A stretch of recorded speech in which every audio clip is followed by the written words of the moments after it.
Good morning, students. Today's topic is 5-year plans in India. Previous lecture में student मैंने आपको objectives तक पढ़ा दिया था. Objective of economic planning in India 3-4 objectives समझाए थे. उसके बाद मैंने कहा था कि आप खुद घर पे रीडिंग लगा के देखेंगे. अगर कोई प्रॉब्लम होगी तो हम इसको रिवीजन में डिस्कस कर लेंगे. अब आज जो हमारा टॉपिक है वो है 5-year प्लान्स इन इंडिया. मतलब अभी तक भारत में प्लानिंग इन इंडिया के अंदर सबसे इम्पॉर्टेंट जो चीज़ की गई इंडिया के अंदर वो थी 5-year प्लान्स को क्रिएट करना और उसे कंट्री की इकोनॉमी में इम्प्लीमेंट करना. सबसे पहले आपकी बुक में इंट्रोडक्शन दिया हुआ है बच्चों कि अप टिल नाउ यानी अभी तक इकोनॉमिक प्लानिंग के अंदर प्लान्ड इकोनॉमिक डेवलपमेंट के अंदर भारत में कितने 5-year प्लान्स बनाए जा चुके हैं. तो उसके लिए आपकी बुक में लिखा हुआ है up till now. Up till now का मतलब होता है अब तक. अब तक बच्चों 12 प्लान 12th प्लान बनाए जा चुके हैं. ठीक है, पहले से लेके 12 तक प्लान बनाए जा चुके हैं. उसके बाद आपके सेकंड पैराग्राफ के अंदर due to Indo Pak war continuous drought increase in prices and deterioration of resources the process of formation of plans was interrupted after the third 5-year plan. Therefore 3 annual plans were formed between 1966 to 1969. 3 साल के लिए. देखो बच्चों, ये reason दिए हुए हैं कि भारत पाकिस्तान का युद्ध हुआ था इंडो पाक वॉर के कारण, कंटिन्यूस ड्रॉट एंड फेमाइन सूखे और अकाल के कारण, फिर कीमतों के बढ़ने के कारण, इन्फ्लेशन होने के कारण और रिसोर्सेज में चेंजेस होने के कारण या रिसोर्सेज की कमी होने के कारण भी हमें क्या करना पड़ा. थर्ड 5-year प्लान के बाद हमारे जो प्लान बनाने का प्रोसेस था वो इंटरप्ट होने लग गया. इंटरप्ट मीन्स उसमें रुकावट आने लगी. इसीलिए हमें क्या करना पड़ा, एनुअल प्लान फॉर्म करने पड़े. और वो कौन से ईयर से कौन से ईयर तक किए हमने, 1966 टू 1969. ठीक है, वहाँ से लेके हमें 3 साल के लिए क्या करना पड़ा, 1 ईयर के 3 प्लान्स बनाने पड़े. ये जो थर्ड 5-year प्लान के बाद 4th 5-year प्लान इम्प्लीमेंट नहीं हो पाया और उसके बाद बीच में ये जो गैप रह गया 66 टू 69 उसे हम प्लान हॉलीडे के नाम से जानते हैं. योजनाओं की छुट्टी या योजना का अवकाश कहा जाता है इसे, या योजना अंतराल भी कह सकते हैं. हिंदी आपको जानने की इतनी ज़्यादा वो नहीं है क्योंकि आपको आंसर इंग्लिश में लिखने हैं, बट आपको ये पता होना चाहिए क्योंकि बोर्ड एग्जामिनेशन में कई बार अगर इंग्लिश की लैंग्वेज आपको सही ढंग से समझ नहीं आ रही है तो आप हिंदी से उसे कोरिलेट कर सकते हैं. नीचे उसकी हिंदी भी दी हुई होती है. ठीक है, वैसे भी हमें जितनी ज़्यादा लैंग्वेज आए उतना अच्छा रहता है हमारे लिए. 1966 से 1969 तक का जो टाइम पीरियड था उसे हम प्लान हॉलीडे के नाम से जानते. ये एक इम्पॉर्टेंट क्वेश्चन है कि व्हाट इज़ प्लान हॉलीडे. तो उसमें आपको ये टाइम पीरियड और ये लाइनें मेंशन करनी है. ये दे रखा है ना, 3 annual plans were formed between 1966 and 1969 CE. This period is called as plan holiday. और ये प्लान हॉलीडे क्यों था, तो उसका रीज़न है due to Indo Pak war, Hindustan Pakistan की लड़ाई, लगातार ड्रॉट का मतलब होता है अकाल पड़ना और फेमाइन का मतलब होता है भूखमरी, फिर प्राइसेस इंक्रीज़ होना, रिसोर्सेज का कम होना. इन सब कारणों से थर्ड 5-year प्लान के बाद इंटरप्शन आया, रुकावट आई, जिसके कारण 66 टू 69 तक हमें 1 ईयर के प्लान बनाने पड़े. उस टाइम पीरियड को हम प्लान हॉलीडे के नाम से जानते हैं. 2 क्वेश्चन बनेंगे बच्चों यहाँ पे, एक तो व्हाट इज़ प्लान हॉलीडे और एक बनेगा reason behind forming the plan holiday. क्यों, तो उसका आएगा ड्यू टू पाक इंडो पाक, वहाँ से लेकर 3rd 5 ईयर प्लान तक ये 2 लाइनें आपको एज इट इज़ लिखनी है, ठीक है। फिर The then Janata government ended the 5th 5 year plan before the completion of its term and presented a perpetual plan for 1978 to 1983। फिर दोबारा से इंटरप्शन आया। 5th 5 ईयर प्लान जो था उसे कंप्लीट होने से पहले ही क्या कर दिया गया, 5th 5 ईयर प्लान का टाइम पीरियड जो था वो हमारा टाइम पीरियड जो था वो 79 तक का था, 1979।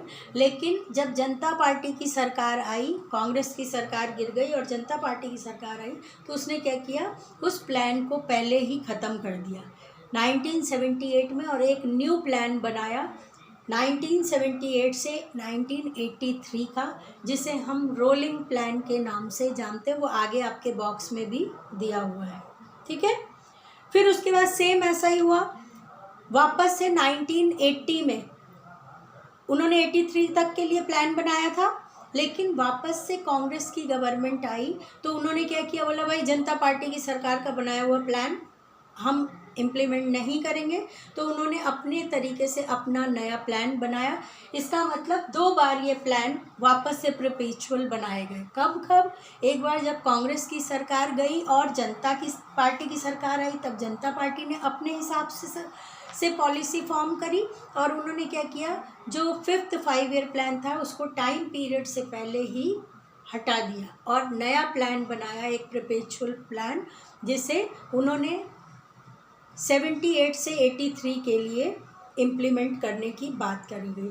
लेकिन बाय लकली 83 से पहले यानी 1980 में ही जनता पार्टी की सरकार एलिमिनेट हो गई और वापस से कांग्रेस गवर्नमेंट आई, तो कांग्रेस गवर्नमेंट ने फिर से वो जो प्लान, रोलिंग प्लान 83 तक के लिए बनाया गया था, उसे 80 में ही अबॉलिश कर दिया, एंड कर दिया, समाप्त कर दिया और उसकी जगह नया प्लान बनाया, ठीक है। ये सब आपकी बुक में लिखा हुआ है। The duration of 1 April 1980 to 31 March 85, the financial year of 1978 to 79 was included in the 5th plan, and plan for 1979 to 80 was considered as 1 year plan। ये सिंपल लाइन है कि पहले वाले का 1 साल पहली 5 ईयर प्लान में मिला दिया गया और बाद का 1 साल जो बचा उसे एनुअल प्लान का नाम दिया गया, ठीक है। फिर rapid, assimilated and sustainable development was the basis of, इसे आप अंडरलाइन करेंगे, 12th 5 ईयर प्लान का मेन ऑब्जेक्टिव क्या था। आपको मालूम है बच्चों, 1st से लेके 12th 5 ईयर प्लान तक जो 12 प्लान बनाए गए हैं, उन सारे प्लान के ऑब्जेक्टिव अलग अलग हैं। वो अभी आपके 10th क्लास के कोर्स में नहीं है, आपके सिर्फ 12th 5 ईयर प्लान का ऑब्जेक्टिव कोर्स में है, इसीलिए वो अलग से दे रखा है कि 12th 5 ईयर प्लान जो था उसका ऑब्जेक्टिव क्या था। और इसमें आपको अपना माइंड यूज़ नहीं करना है, ऐसे कैसे वर्ड लिखने हैं ये।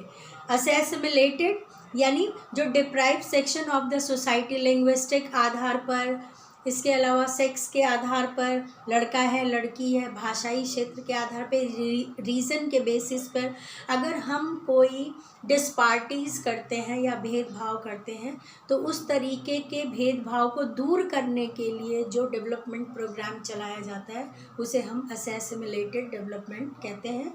ये मैंने टाइप्स ऑफ डेवलपमेंट में आपको पढ़ाया था। तो रैपिड यानी तेज़ी से, assimilated, sustainable development was the basis of 12th 5 year plan.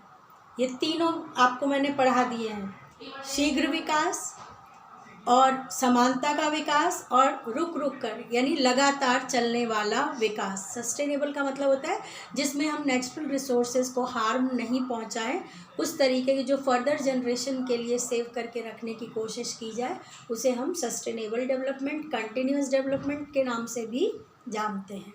ये बेसिस था। A consolidated target of growth rate of 8% has been fixed for this plan and along with, फिर इसके बाद बच्चों एक तो ऑब्जेक्टिव बताया जाता था कि क्या ऑब्जेक्टिव है उसका, साथ में ग्रोथ रेट भी बताई जाती थी कि कितनी ग्रोथ रेट रखी गई है हर प्लान की, ठीक है, ये पूरा आपको ऐसे का ऐसे पढ़ना है।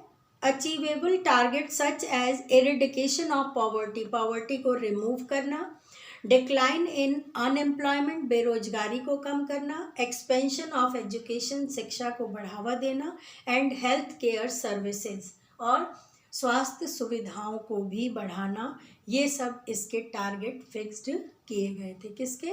12th 5 ईयर प्लान के। ठीक है, अब है रोलिंग प्लान किसे कहते हैं। In this a current plan is updated and edited after a fixed time period. In this, there is a provision of flexibility to alter the targets, estimates, resource allocation and duration of the current plan. देखो बच्चों, मैंने अभी अभी आपको बताया था, rolling plan जो था वो जब जनता पार्टी की गवर्नमेंट आई थी उस समय मोरारजी देसाई जो थे वो गवर्नमेंट में थे। उन्होंने क्या किया था, इस प्लान को इंट्रोड्यूस किया था मोरारजी देसाई ने। मोरारजी देसाई हमारे इंडियन कंट्री के प्राइम मिनिस्टर रह चुके हैं, आप सबको मालूम है। ये जो मोरारजी देसाई थे, इन्होंने रोलिंग प्लान को इंट्रोड्यूस किया था 1978 to 83, जो अभी अभी आपने पीछे पढ़ा था। कांग्रेस की सरकार गिर गई थी, 79 तक का टाइम पीरियड था, लेकिन वो 78 में ही एलिमिनेट हो गई थी, हट गई थी। उसकी जगह जनता पार्टी की गवर्नमेंट आई जिसमें हेड थे मोरारजी देसाई। इन्होंने रोलिंग प्लान को इंट्रोड्यूस किया था।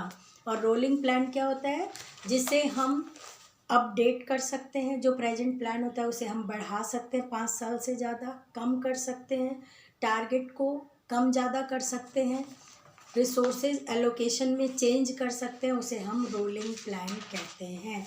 जैसे कैलेंडर को हम रोल करके छोटा भी कर सकते हैं, खोल के बड़ा भी कर सकते हैं, उसी तरीके से रोलिंग प्लान होता है। आप वर्ड टू वर्ड देखेंगे, in this a current plan is updated, जो प्लान चल रहा है उसे अपडेट कर दो, यानी लंबा कर सकते हैं, एंड एडिटेड यानी छोटा कर सकते हैं, after a fixed time period. In this there is a provision of flexibility, यानी इसमें फ्लेक्सिबिलिटी का प्रोविज़न होता है। टारगेट को अल्टर किया जा सकता है, यानी छोटा बड़ा किया जा सकता है। एस्टिमेट्स, रिसोर्सेज एलोकेशन यानी साधनों को चुनना, इन सब, और टाइम पीरियड का ड्यूरेशन, इन सब में चेंजेस किए जा सकते हैं, उसे हम रोलिंग प्लान कहते हैं। और रोलिंग प्लान का टाइम पीरियड क्या दिया हुआ है आपके, ये दे रखा है 1978 to 83 जनता गवर्नमेंट ने इसे इम्प्लीमेंट किया था। आपकी बुक में नाम नहीं दिया हुआ है इसलिए मैंने यहाँ बोर्ड पे नाम लिख दिया है।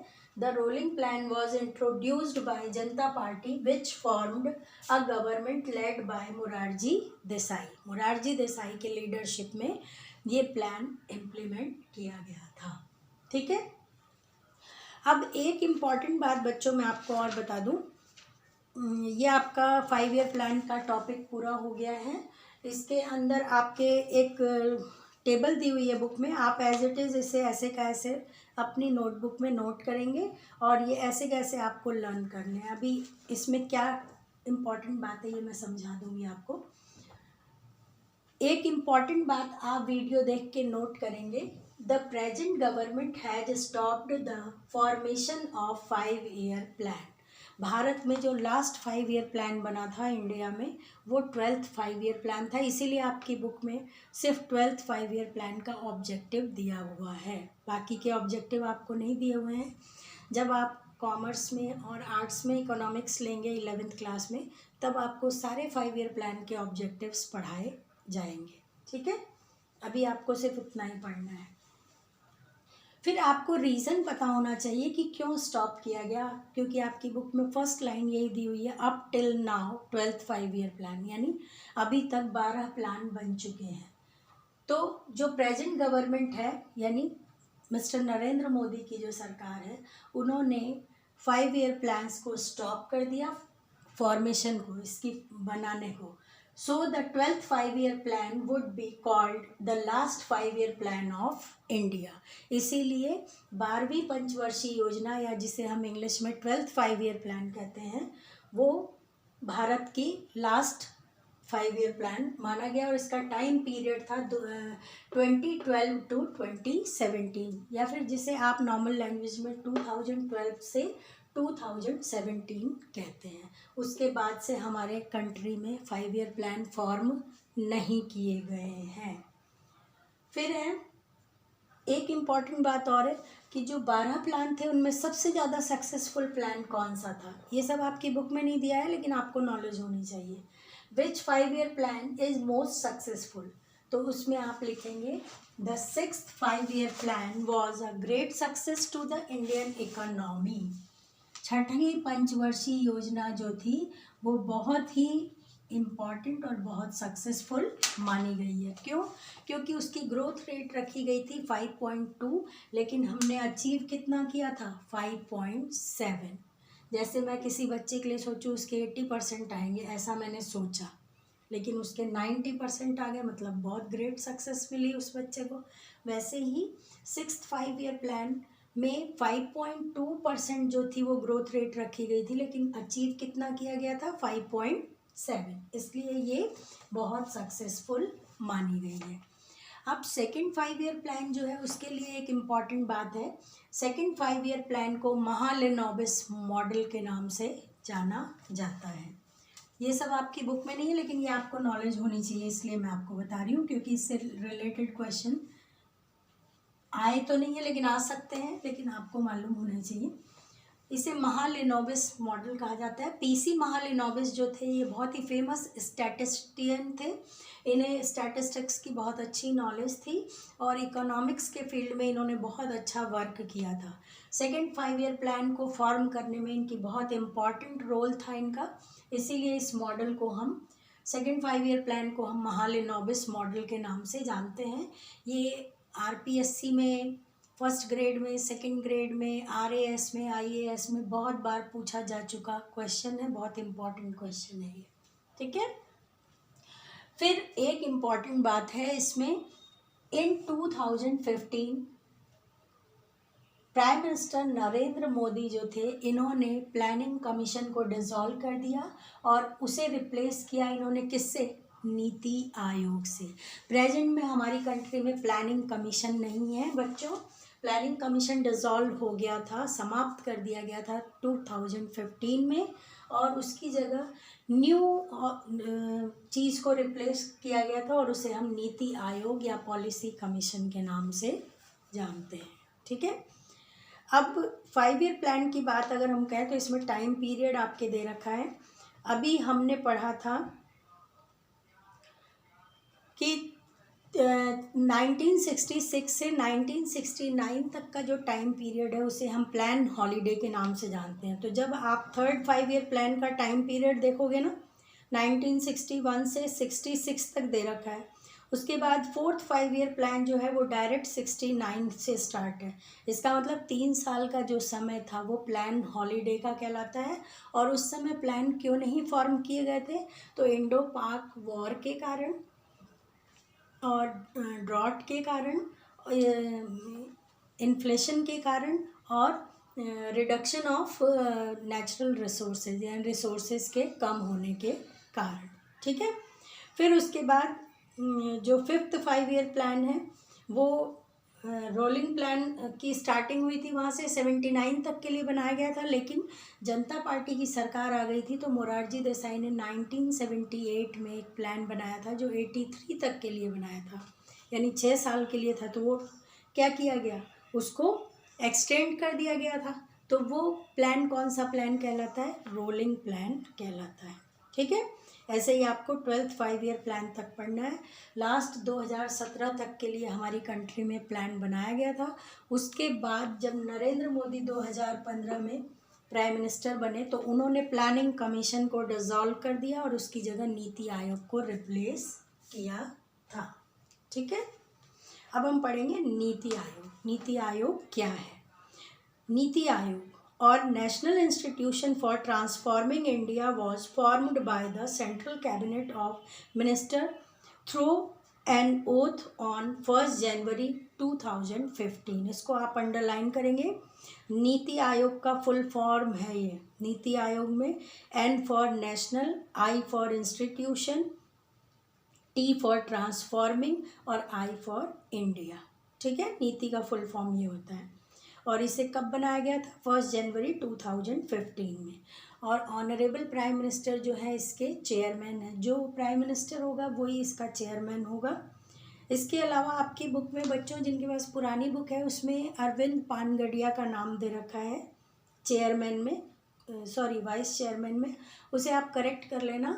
प्रेजेंट में डॉक्टर राजीव कुमार जो हैं वो वाइस चेयरमैन है, ठीक है। अरविंद पानगडिया जो थे वो फर्स्ट वाइस चेयरमैन थे नीति आयोग के, लेकिन प्रेजेंट में राजीव कुमार जो हैं वो वाइस चेयरमैन है।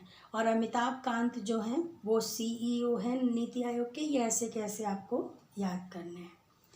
फिर उसके बाद नीति आयोग के जो मेंबर होते हैं वो कौन होते हैं?